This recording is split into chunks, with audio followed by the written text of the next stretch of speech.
And so I think you're going to see a big leg up in the price of gold. That's going to kind of mirror the magnitude of that initial move from 300 to 1900, which is a six-fold increase. Well, $10,000 gold is just a 4x gain, right, from here, so 4 times. And gold from 2001 to 2011 went up more than that. So I mean, but 4x in 4 years would be pretty big. But I think that there's a lot of pent up price appreciation, because from 2011 to basically 2023, the price of gold didn't really go anywhere. It got to 1900 in 2011, and it got to about 2000 in 2023. So in 14 years, the price of gold didn't go anywhere. It just went sideways. And that was kind of the environment that kind of gave rise to Bitcoin, because people were getting frustrated that gold wasn't going anywhere. And so they were buying Bitcoin, and Bitcoin was going up. But now gold has just started to rise again. We've taken out all that resistance. And so I think you're going to see a big leg up in the price of gold. That's going to kind of mirror the magnitude of that initial move from 300 to 1900, which is a six-fold increase. But I think you're going to see that increase in a shorter period of time than the 10 years that it took, for the other six-fold increase. But it's going to be proportionate to that. And I think the catalyst is going to be the rate cuts, the resurgence of inflation at the same time that the economy is in recession. And that sidelines the Fed from even pretending it's going to fight inflation. And so without that pretense, the bottom gets, falls out of the dollar.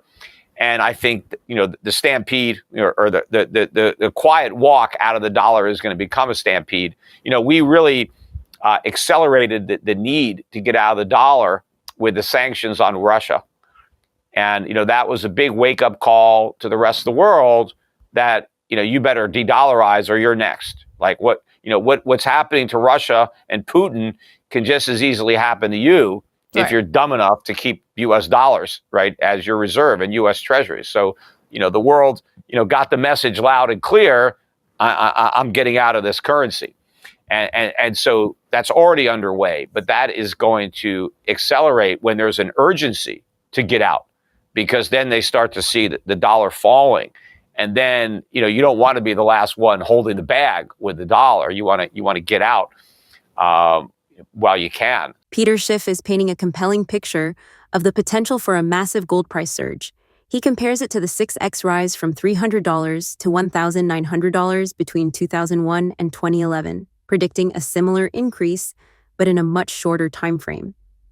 What's interesting here is how Schiff ties this anticipated rise to the Federal Reserve's actions and the global economic conditions. He's not just speculating, he's linking this potential boom to very real economic catalysts, like the resurgence of inflation alongside a recession, which would leave the Fed paralyzed in its ability to combat inflation. This situation presents a powerful scenario. If the Fed can no longer even pretend to fight inflation, the value of the dollar could collapse. Schiff also points out that the world has already started quietly moving away from the US dollar, especially after sanctions on Russia highlighted the risks of holding too much in US assets. That move away from the dollar could soon become a stampede, with nations and investors scrambling to offload their dollars before it's too late. But why gold? Historically, during times of monetary crisis or uncertainty, gold has always been a safe haven. Schiff's prediction of $10,000 gold may seem extreme, but given the backdrop of rising inflation, soaring government debt, and geopolitical instability, it might not be as far-fetched as it sounds.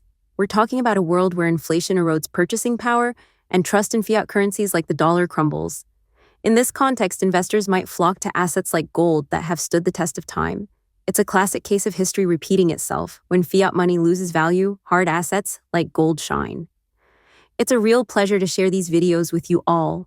If you enjoyed the content, it would mean the world to me if you could take a moment to like the video, subscribe, and share your thoughts in the comments. Your support truly motivates me to create more. Thank you so much for your time and kindness. So I think you're going to see that big break in the dollar. Their all-time record low for the dollar index is about 70. And right now we're just above 100, 101. So, we have a ways to go to crack to all-time record lows. Again, I said we'll crack to an all-time low against the Swiss franc probably early next year. We'll be at a record low against the Swiss franc. But it may take a couple years for the dollar index itself to make a record low, which would, mean a big move up in the euro, the pound, the yen. As bad as those currencies are, and they got a lot of problems there too. we just got them in spades. But once the dollar really cracks through that support, again, it could just free fall, and that's going to be a big catalyst for gold. It's like the emperor has no clothes. The debt is going to increase exponentially while she's president. And so we'll be at 40 trillion. I mean, we could easily be at 50 trillion of total national debt during her first term. If we add, if we're doing 4 or 5 trillion of debt per year, I mean, who knows? But there are other plans that she has that if they pass would really create a lot of problems for the U.S. economy. But what is going to happen is our creditors are going to come to the unmistakable conclusion that we can't pay our bills, that the numbers are just too big, that it is impossible for the U.S. government to honor its commitments. Everybody thinks, well, the U.S. government is never going to default. We need to default. Default is the best way out of this debt situation. But if we don't have the integrity to default, if the politicians can't do that, then they're going to inflate. And inflation is actually worse than default from the perspective of the creditors and everybody else who owns dollars. The people are going to lose more money to inflation than they would to default. Because if the U.S. government defaulted, they wouldn't have to completely default. We wouldn't have to tell people you get nothing. We could give them 30 cents on the dollar, something like that. I mean, we could reduce the debt to some manageable level. But inflation is going to wipe out even more than that. I mean, inflation could wipe out more than 90% of it, maybe 99. Who knows if we have hyperinflation?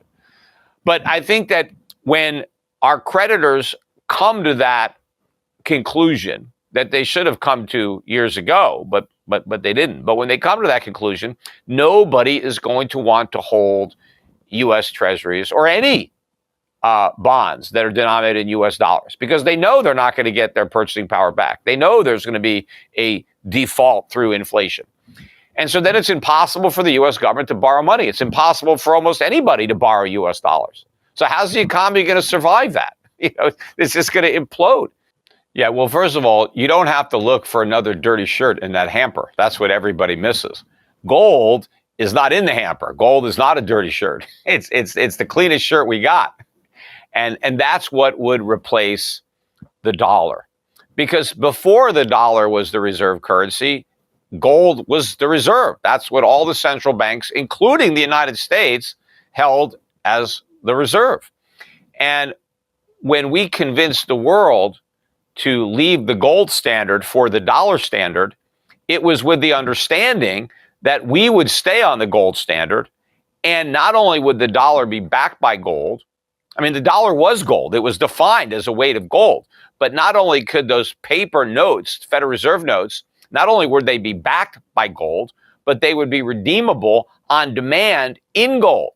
So even though Roosevelt made it illegal for U.S. citizens to convert their Federal Reserve notes to gold, foreign governments could always take their Federal Reserve notes and get gold at a fixed rate of $35 an ounce. And so when we broke our pledge in 1971, when we defaulted on our promise and we told the world that the notes are now worthless, that they used to be IOUs for gold and now they're IOUs for nothing, the dollar got marked down but it didn't get counted out. It lost about 2/3 of its value against the Deutschmark, the yen, the franc, but it stayed as the reserve currency. And that was the beginning of the huge problem, because once we realized that the world was dumb enough to hold our worthless paper as a reserve, that's what started the massive deficits. That's how we went from the world's biggest creditor to the world's biggest debtor. That's how we went from large trade surpluses to massive trade deficits, because we could print money and get stuff for free. And so when the dollar starts to collapse, and central banks want to divest and everybody wants to get rid of dollars, they're not going to say, okay, well, let's try the euro on for size. Why would they want to do that? Why should the euro be the reserve? The yen? Are you going to use the yen? I mean, come on. They can't. I mean, the yen isn't. They can't use the pound sterling anymore. You're right. There are no currencies that are worthy of the dollar's crown. The dollar's not worthy of it either. So what the world is going to do is go right back to gold. That is the obvious choice that everybody is ignoring. Talk about like the elephant in the living room. So people are complacent. Oh, the dollar will be the world's reserve forever because no other currency can. Paper currency needs to be backed by real money. That's the problem. We have a monetary system right now without any money. We need to anchor the system with real money. The paper is a money substitute. It only has value if there's real money backing it up. And gold is the best real money that we've discovered. And that's where we're headed. So the question is, when does the world go back to the gold standard? Not does it, but when? But the history of the world for hundreds of years is gold is money. And that history hasn't been rewritten. Gold's going to continue to be money for a long time. This period where it wasn't used as money will be a footnote in history and a lesson to be learned. So this has created this false sense of complacency that the dollar will remain the reserve currency indefinitely because there's no other currency that can take its place. But people are missing the elephant in the living room. The obvious choice to replace the dollar is what the dollar replaced, and that's gold. And so that is where we are headed. We are going to return to the gold standard. That is the norm throughout modern history, was to have gold as money. I mean, that's the problem with our current monetary system, is that we don't have any money anymore. We just have paper. But currency needs to be backed up by real money, and that is where we're headed. So it's not a question of will or even if we're going to return to a gold standard. The question is when. How soon is it going to happen? The sooner the better, as far as I'm concerned. But I think we're a lot closer now than we've been in the past. And I think that circumstances are certainly evolving in a way that makes not only that return inevitable, but close at hand. I mean, look what they did after the 2008 financial crisis. Look what they did after COVID. That's their playbook. And I just don't see them, working with another. But the longer it takes, the worse it's going to get. So it's not a good thing that we've succeeded in postponing the inevitable, because we've made the inevitable so much worse because of all the additional problems that have been added as we were, postponing the consequences. So it's going to happen. And yeah, you can dismiss what I'm saying and think, we got another 20 years. Schiff could be, wrong for 20 more years. Maybe the national debt can go to 100 trillion. I don't know. I mean, who knows where it would be, right? If it can continue for another 20 years, maybe 200 trillion. I don't know. But at some point, it's like the proverbial straw that breaks the camel's back. A lot of straws have been piled on the camel, and so far it's still standing. But that doesn't mean it can take an unlimited weight. It just takes that one more. And so look, during the 20 years that I've been warning about this, the price of gold has gone up more than 8-fold. So it's not like we haven't seen any consequence. Gold has beaten the Dow, even if you took the dividends of the Dow. And I think the move is just getting started. And we've had all these crises over those 20 years. I mean, it almost fell apart in 2008. I mean, I could have been right, if we didn't have a big bailout and kick the can down the road back then. And we had all those QE programs that allowed us to get to where we are now, but at great cost. As I said, we made a deal with the devil, and the devil hasn't come back to collect yet, but he's coming. And it's going to be a big price to pay for what we did. But I'm still telling people to prepare for it. It's going to happen. It is inevitable. Peter Schiff's outlook is undeniably stark, predicting a collapse of the US dollar and a return to the gold standard.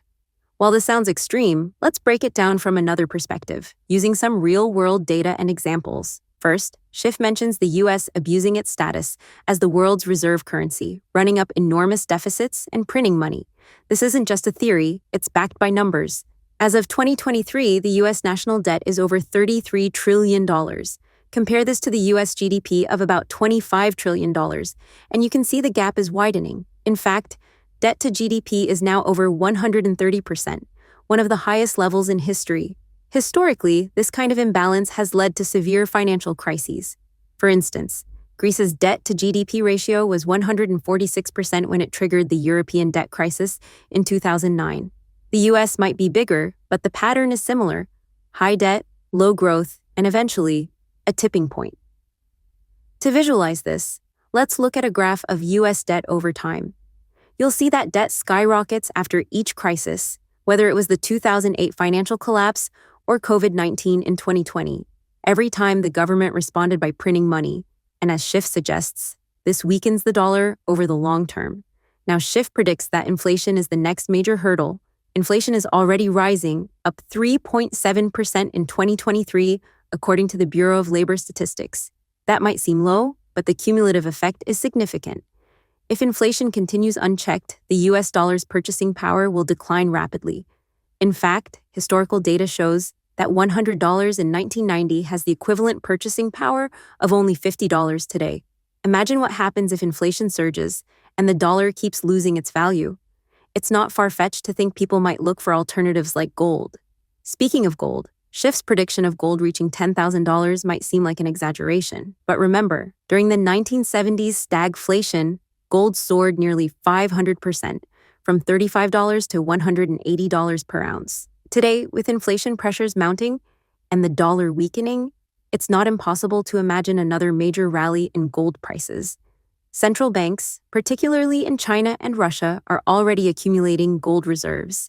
Data from the World Gold Council shows central bank gold purchases reached their highest level in 55 years in 2022. This suggests that many nations are preparing for the potential decline of the dollar. Schiff also makes a compelling case when he talks about the sanctions on Russia as a wake-up call for other countries to diversify out of the dollar. Here's where geopolitics plays a critical role. After the US froze Russian assets in 2022, nations like China and India realized that holding US dollars as reserves could be a vulnerability. Now countries are shifting towards non-dollar assets, like gold or even won-backed commodities. This move away from the dollar could trigger the very stampede Schiff is warning about. So, while Schiff's outlook may sound apocalyptic, the data backs his concerns.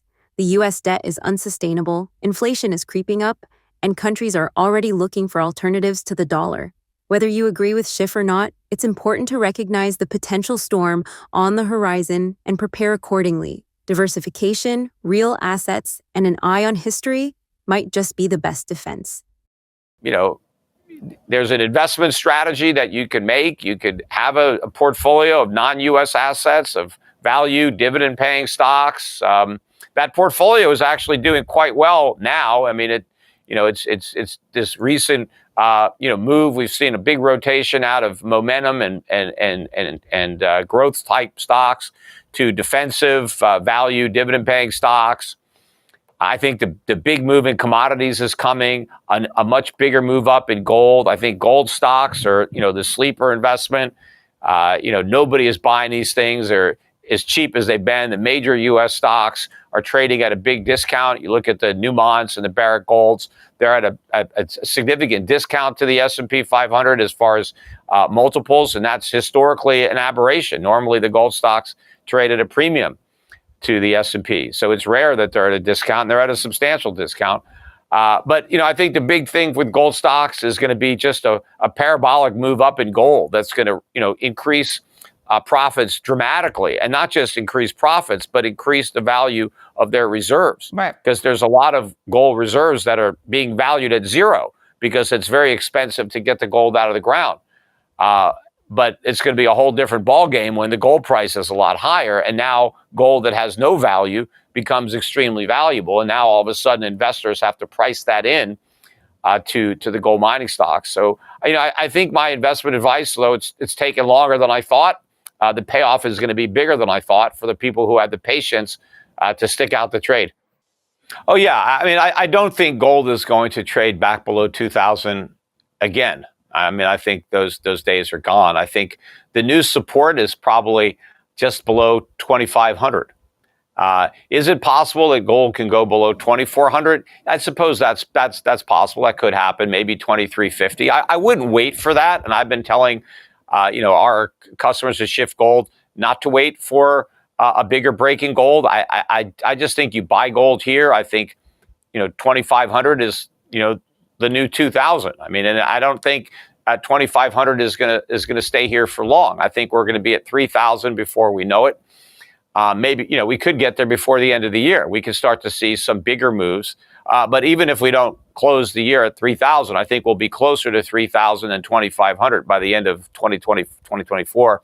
But 2025, price can go much higher than that. I was calling for $5,000 gold back in 2010, 2009, and we didn't get there. We got to 1,900. But now, I think 5,000 is low. My target is much higher now because we've printed so much money since then. There's been so much more inflation that's been created that gold is a lot more valuable in terms of these inflated dollars than it was, back then. But I think we're going to start moving quickly at some point in the price of gold. And, especially when you start to see investors buying. They haven't bought into this rally. I've been talking about this is the most unloved gold bull market. You can buy gold at an all-time record high, and you're a contrarian because nobody believes in it. Nobody cares. Nobody covers it. The public isn't buying it. The hedge funds aren't there. The pensions, the endowments, nobody is buying. It's at an all-time high.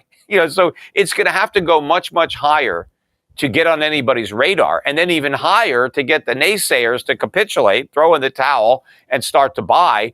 Maybe the last ones will be the hardcore Bitcoiners who finally try to buy whatever gold they can afford with what's left of their Bitcoin. But eventually, you're just going to have a lot of people coming into the gold market. It's not just going to be some astute central bankers in the BRIC countries that are buying the gold, and me and my followers. There's just a small number of us that have been buying. We mentioned last time. We met at the New Orleans Investment Conference. Hopefully, I'll see you there this November. But that's like the oldest gold conference in the country, biggest conference. We get like 500 people that show up at that conference. They just had the Bitcoin conference in Nashville. Maybe you were at that one. There were over 20,000 people there. So that's where the excitement is, right? That people are ignoring, what's gold, but you don't want to enter a crowded trade, right? You want to be in the market that everybody isn't overly enthusiastic about. Normally the gold stocks lead the metal because investors are so confident that they want to buy the gold stocks. Now the metal is dragging the gold stocks reluctantly. And every time, look, yesterday, gold was down 0.5%, and gold stocks are down 4 or 5%. They just got clobbered on 0.5% move. Today, gold pretty much regained the entire 0.5% it lost yesterday, and the gold stocks were down again. It's like, so that's how scared. The minute gold got below 2,500, that's it. It's going to crash. Get out, sell.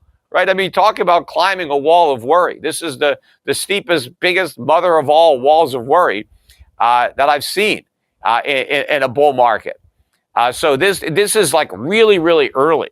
That nobody believes in it. Even the hardcore. I got clients of mine that are thrown in the towel. I can't hold these stocks anymore. I got to get out of them. They've been in these gold stocks. So even some of the hardcore true believers are having a hard time staying the course. But, it's going to be a big payday. I mean, when people really can't take it anymore and they're like, I'm done with these stocks, the next thing you know, they're just going to take off. And, so I don't want to have to chase them. I'd rather own them, before there's a rush to buy. Peter Schiff paints a picture that most investors might find difficult to stomach. After all, gold, traditionally seen as a safe haven investment, hasn't quite delivered the exhilarating returns that tech stocks or even Bitcoin have over the past decade. But here's the twist. It's precisely this lack of enthusiasm around gold that might be the biggest opportunity. Schiff highlights the rotation into value stocks and commodities as something brewing under the surface. Consider this. Global commodity prices are already moving upward. According to the World Bank, agricultural and energy commodities have been on the rise due to geopolitical instability and inflationary pressures. Now, factor in what's happening with central banks. According to the World Gold Council, central banks bought a staggering 1,136 tons of gold in 2022, the highest since 1967. So, while hedge funds and retail investors are distracted by the likes of Bitcoin, the smart money might already be placing its bets on gold. What makes gold stocks even more intriguing is the historical anomaly Schiff points out. Gold stocks like Barrick Gold and Newmont are trading at a discount to the S&P 500. This is rare. Typically, gold miners trade at a premium because of the intrinsic value of their reserves. Now imagine if gold does hit $3,000 or even $5,000 per ounce, as Schiff predicts. Gold miners' profits could skyrocket because those reserves suddenly become much more valuable. Gold that was once unprofitable to extract becomes a gold mine, literally. To visualize this, a simple chart comparing the performance of gold miners versus the S&P 500 over the last decade shows that gold stocks have massively underperformed, but historically, these kinds of divergences don't last forever. When the reversal comes, it could be explosive. Schiff's call for patience in gold stocks is all about staying ahead of the curve. It's easy to chase the crowded trades, but real returns often come from markets where everyone else is too fearful to tread. When fear recedes, those who are willing to weather the storm often find themselves at the front of the pack. So there you have it. Make sure to hit that subscribe button because it is my goal to make you a better investor by studying the world's greatest investors. Talk to you again soon.